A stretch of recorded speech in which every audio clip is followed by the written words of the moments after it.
Hey guys, welcome to the Houston Kilby YouTube channel.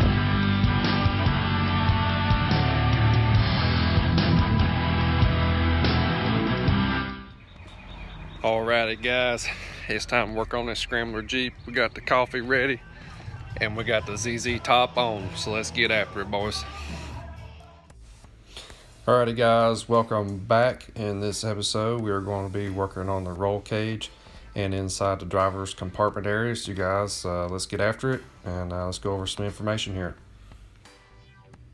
Alrighty guys, before we get too crazy in the video, I thought it would be a very good time to have ourselves a shop talk here.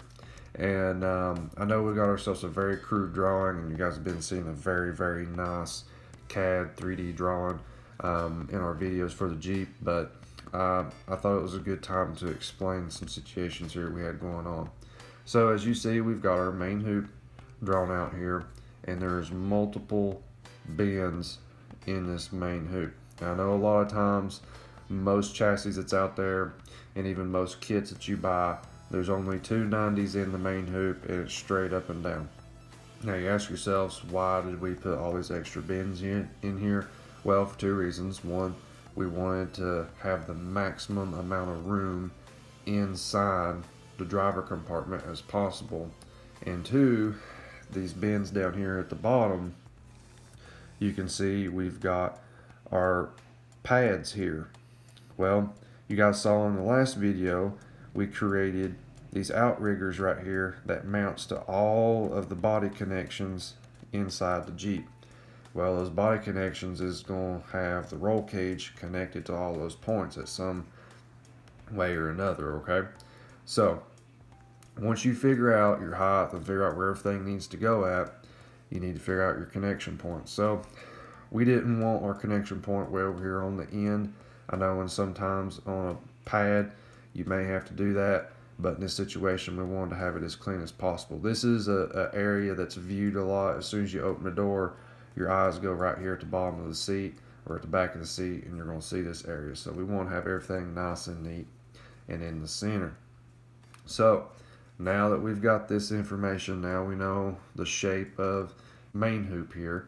Now it's time to get our bender marks in order.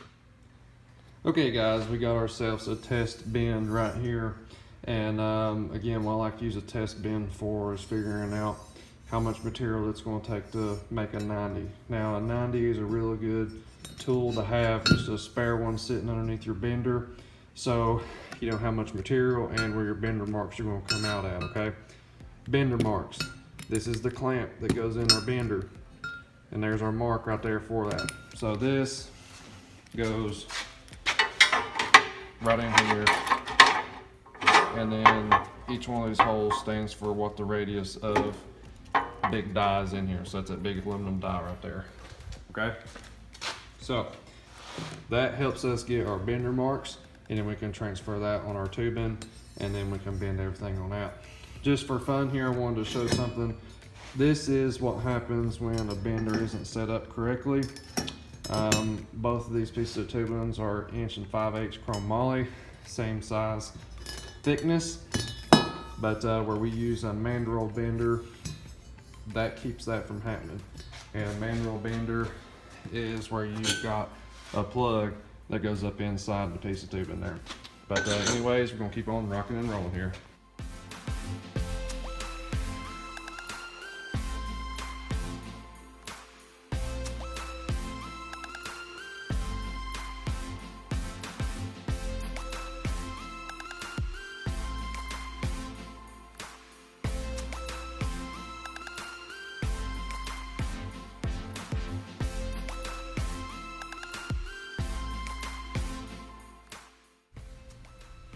Alrighty guys, moving on to the next piece here. I figured I'd show from start to finish, you know, once we got our drawing and we see all of our bender mark locations, you know, show you how we cut the tube out, and then how we clean it up, and then how we bend this thing out. So definitely I like using acetone to clean the tubing off. They come shipped with a ton of grease and a bunch of nasty, most of the time, a bunch of grinding dust all over them. And then also you got to take the burr off the end of the tube once you cut it. And then once you get done doing that, it's now time to clean the inside of the tube out. And I just like taking a string with a rag on the end of it and just clean it right on out. Lastly, before we stick the piece of tubing up inside of the bender, we have to lube up the mandrel and also the inside of the tubing. The type of lube that we use, you can actually weld with this lubricant up on the inside of it, and it won't contaminate your TIG weld. So that's a really nice addition with using that style of lube.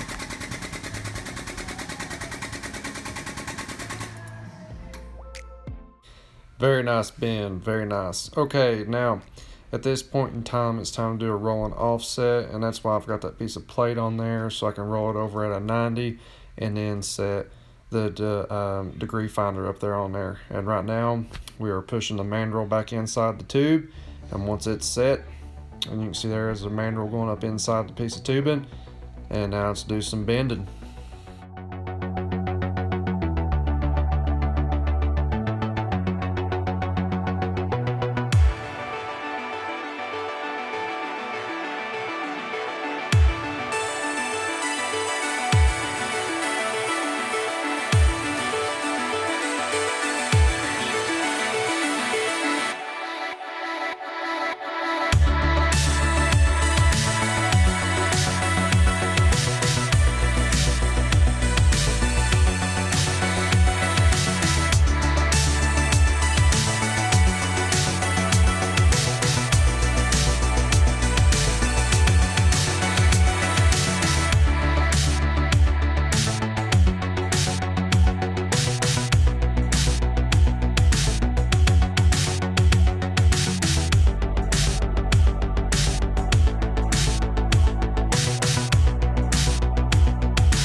Alrighty guys, I thought right here I'd explain a couple of things. We just got one of the roof bars put in, and you can see we've got some duct tape with some shims that's there, and then also we've got our level on there so we can make sure we keep our roof bar nice and level with the body. But let's keep on rocking here, and let's keep bringing this cage together here.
Alrighty guys, I hope you all enjoyed this week's video. Definitely be sure to stay tuned. We've got a lot of very nice parts about to be put into this Jeep Scrambler build. We're going to do all the headers, we're going to do the pedals, I mean, every single piece we're going to build it and put it on this thing in these YouTube videos. So we hope you all enjoy. Thank you guys so much for watching our video. Be sure to check out our new website, KilbyMotorsports.com, for all your high performance needs. If you like this video, be sure to smash that subscribe button. It helps us out a ton. Till next time, you guys have a good one.